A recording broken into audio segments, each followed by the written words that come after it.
Worst animal parents. Hello and welcome back to our channel. This video will require some sort of animal child protective services, I guess. Just imagine being born and thrown aloof just to fend for yourself.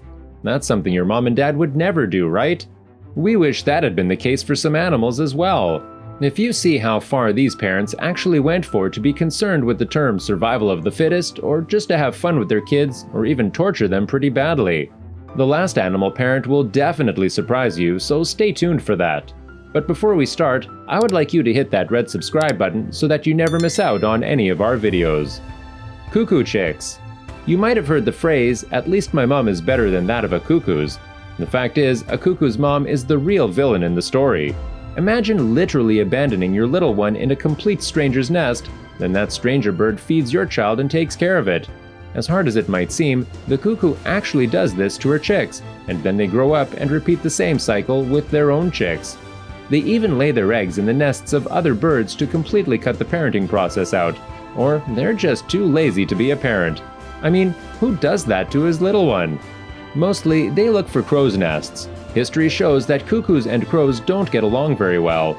So why would a mother leave its own unhatched egg in her enemy's kingdom? Well, as it seems, we have to ask the cuckoo mother herself and hope that some brave chick of the cuckoo clan breaks this toxic cycle. Storks. These beautiful birds are thought to deliver human babies to their parents in kids' bedtime stories. Very magical and inspiring, right?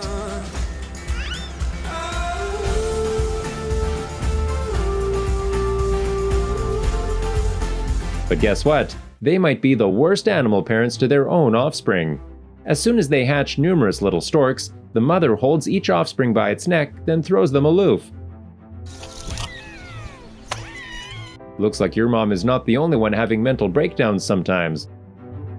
Parenting is hard! It's hard! But we can't blame the storks for that.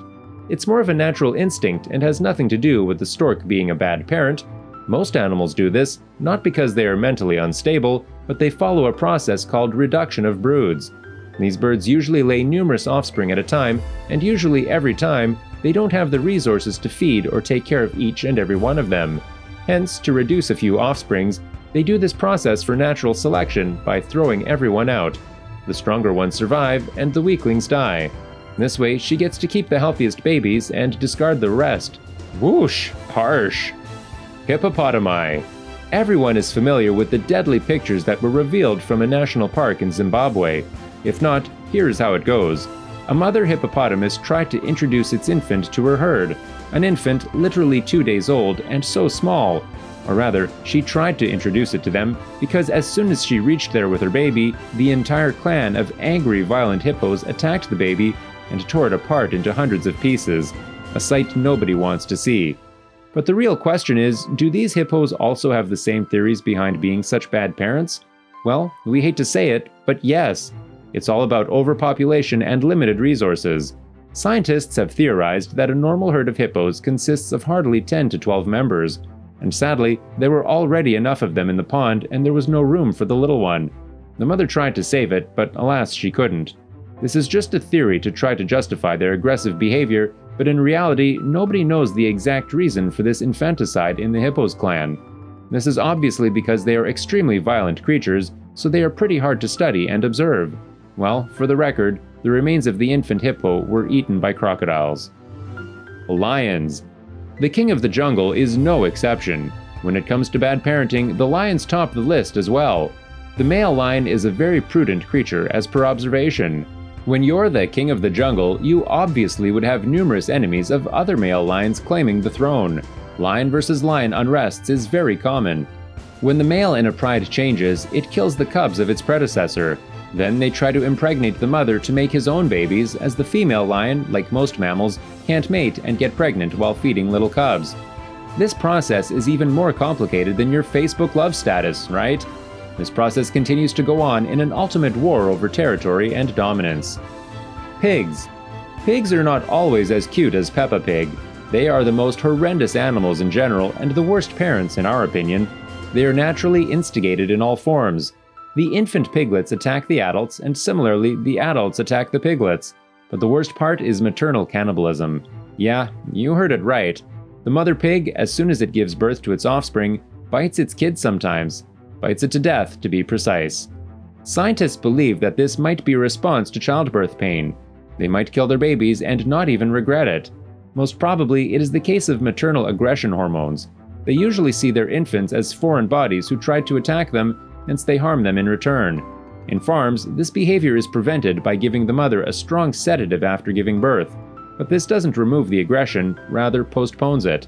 Now we're really confused about petting them. Pandas. Pandas can be controversial too? Well, yes. When it comes to parenting, their lack of care is the main reason. Pandas are cute, funny, almost extinct, and highly vulnerable. But I would point it all out on their behavior and lack of responsibility as a mother and carelessness for their child. When a panda gives birth to more than one baby, it's left with a choice to feed only one of them and leave the other one to die. Pandas be like one-child policy. But there's a reason for that as well. It usually gives birth to premature babies who weigh 1/900th of the mother. Hence, the mother has to keep holding the baby the entire time and feed it herself, which gets very frustrating in cases of more than one baby. But people have found a solution for this problem. As soon as more than one offspring is born, caretakers take one of them to the lab and place it inside an incubator. This gives the mother panda the impression that only one baby is born, hence it happily feeds it. As time passes and the panda is distracted, the other twin is replaced in the place of the first one to be fed by the mother. The offspring are shuffled from time to time, and the one in the incubator is fed with formula, so everyone is happy. Male fish. Well, things become very strange for fish too? No misogyny here, but male fish changes personality faster than a chameleon changes color. As soon as the female lays eggs, the male fish gives its all to protect its offspring from possible predators. It guards them day and night without rest. Well done, Nemo's dad, well done. But as soon as the eggs hatch, the dad switches completely. It now treats the little fishes as any other little fish of the ocean and feeds on them. Well, it seems like it protected the entire set of eggs to eat it as a breakfast later. The eggs which hatch and swim away faster are the ones who survive. It's like fighting for your life, running with gills. Giraffes. What's wrong with cute, tall giraffes? They are lovely, peaceful animals as far as we know. Well, let me tell you one thing when it comes to parenting. Giraffes are the worst at it. They are nothing like good parents in the animal world. As soon as a giraffe gives birth to her baby, the first thing she does is kiss them? Hug them? No, she rather kicks her baby for miles and miles. We didn't expect this answer either. Well, the same stork mother's logic applies here. Survival of the fittest. Due to the lack of resources available, when a giraffe gives birth to numerous babies, she tends to kick them off to test their strength. The weaklings die and the stronger ones survive. What an absolute epic example of wildlife behavior. Dolphins. When we said about male fish earlier, it might have come to your mind that no dolphins would ever do such things to their child.